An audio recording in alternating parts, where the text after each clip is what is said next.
Feathers of Hope. In a small dusty village named Nurabad, a 2-year-old boy, Hassan, lived with his sister Amna and their widowed mother. Their father had passed away years ago, leaving behind a small tea stall that barely earned enough to buy food.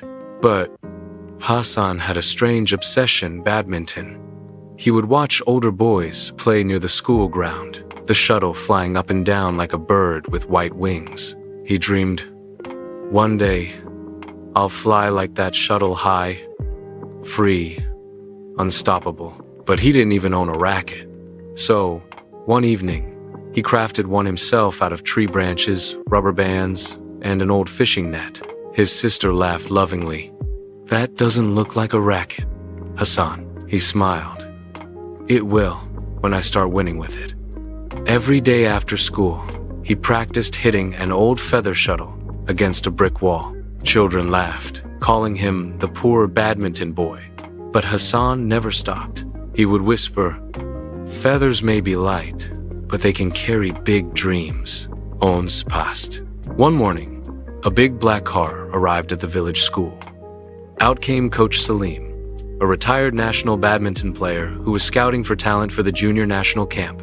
Students lined up to show their skills. Hassan stood far at the back, holding his wooden racket. When his turn came, the other boys giggled. But when Hassan hit the first shot smash, the shuttle flew straight and fast, like lightning. Coach Salim raised his eyebrows. Then came a drop shot perfectly placed, and a jump smash that stunned everyone. The coach smiled. "Who taught you that?" Hassan said shyly. "The wind, sir. It's my only partner." Coach Salim clapped. "You're coming with me to the city camp." Hassan couldn't believe it. He ran home, shouting, "Amna! Mama! I'm going to the city!" Amna hugged him tightly, tears in her eyes. Make them see what a village boy can do. The city was like another world: tall buildings, shining courts, polished rackets, branded shoes. Hassan's worn-out clothes and wooden racket looked out of place.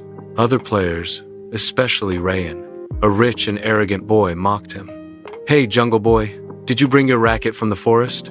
Hassan ignored them and kept practicing quietly. But when matches started, his hands trembled.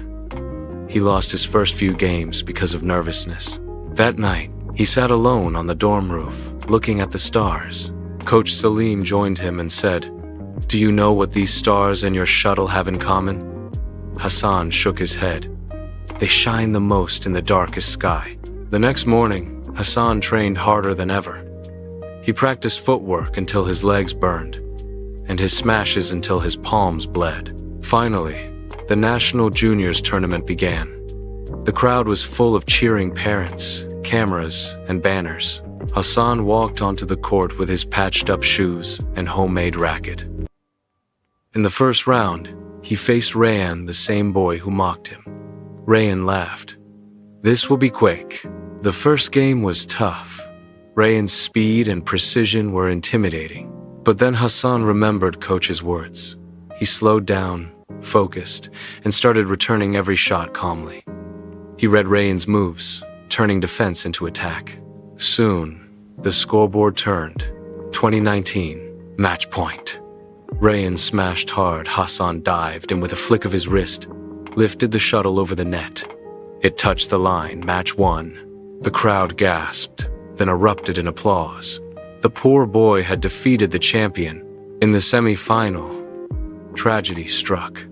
During a tough rally, Hassan's racket broke. Coach Salim rushed over, but all backup rackets were too heavy for Hassan's small hands. The referee offered a choice: forfeit or continue. Hassan whispered, "I'll play. My dream doesn't break with a racket." He played on using half a broken frame, returning shots with pure timing and heart. He lost, narrowly, collapsing in exhaustion. Rayan, watching from the stands, walked up and placed his new racket beside Hassan. "You deserve this more than I do." The audience gave Hassan a standing ovation. A few weeks later, the news spread. Coach Salim launched his new academy for underprivileged kids inspired by Hassan. the boy with the broken racket. The academy was called Feathers of Hope. Hassan became its first student and later its youngest coach. Years later, he returned to Nurabad wearing a national jacket. He saw little kids playing with new rackets, shouting, "Look, it's Sir Hassan!" He smiled, eyes wet, and said softly, "The shuttle flies because the feathers stay together." Moral of the story: dreams don't need money. They need belief.